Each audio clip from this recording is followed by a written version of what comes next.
안녕하세요. 김관용 목사입니다.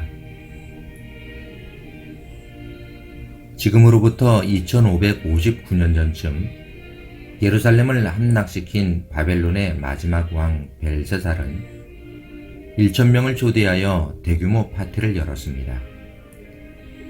파티가 절정을 이룰 무렵 벨사살 왕은 예루살렘 성전에서 탈취해온 성전 기물을 가져와 술을 따라 마시게 했습니다. 이때 왕궁의 벽에 손가락이 나타나 메네메네 데겔 우바르신이라는 글자를 썼는데, 하나님께서 왕을 하나님의 저울에 달아보니 왕으로서 부족하기에 그가 다스리는 나라를 둘로 나누시겠다고 다니엘서 5장에 말씀하셨습니다.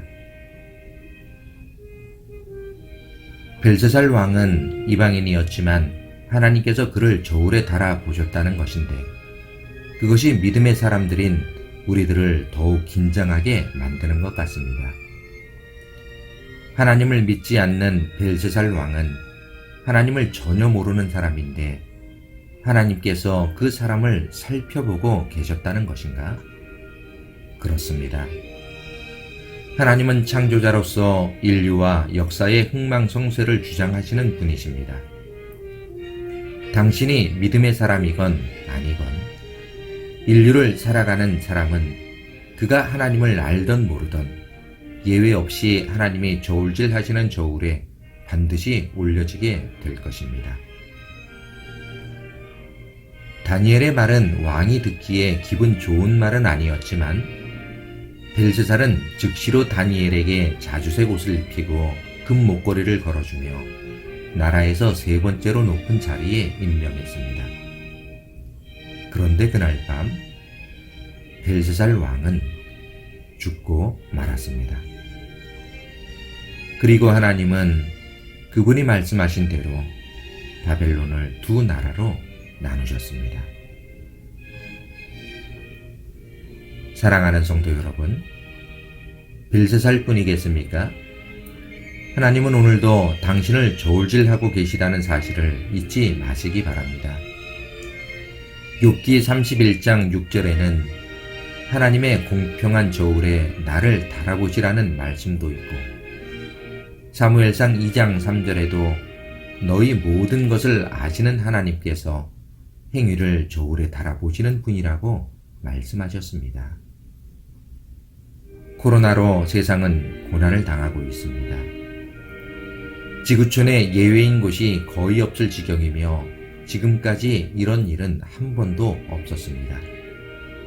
그런데 이번 코로나 사태가 믿음의 사람들에게 신앙적으로 아주 좋은 전화위복의 기회도 될 수 있습니다. 하나님께서 온 세계의 모든 나라를, 그리고 교회와 그리스도인들뿐만 아니라 세상의 모든 사람들을 신앙적으로 흔들어 시험해 보시기에 정말 좋은 찬스가 아닌가 싶습니다. 하나님은 지구촌의 나라들을 저울질해 보실 것입니다. 미국이라는 나라에 대한 하나님의 기대치가 있는데, 그 기대치에 합당한 나라인가? 미국뿐이겠습니까? 하나님은 이번 기회에 모든 나라들을 저울에 올려 놓으실 것입니다. 세상의 모든 교회들도 하나하나 저울질해 보실 것이고, 목사는 목사라는 저울에, 그리스도인은 그리스도인이라는 저울에 무게를 달아 보실 것입니다. 대통령이 되었든 누구이든 조그마한 비즈니스를 운영하는 어떤 사람이라도 알게 모르게 하나님은 저울에 올려 놓으실 것입니다. 여기에는 당신도 예외일 수가 없습니다.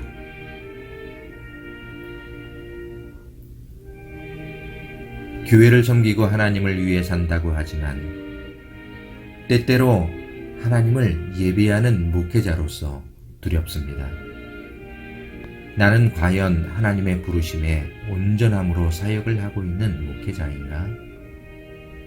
내 행위의 저울추는 어느 쪽으로 기울어질까? 아니, 어느 쪽으로 기울어져 있는가? 하나님의 저울은 절대로 착오가 있을 수 없습니다. 저울에 올라서는 것이 어떤 사람에게는 두려운 일이 될 수 있겠지만 어떤 사람은 빨리 저울에 올라서고 싶어 하는 사람이 있을 수도 있겠지요.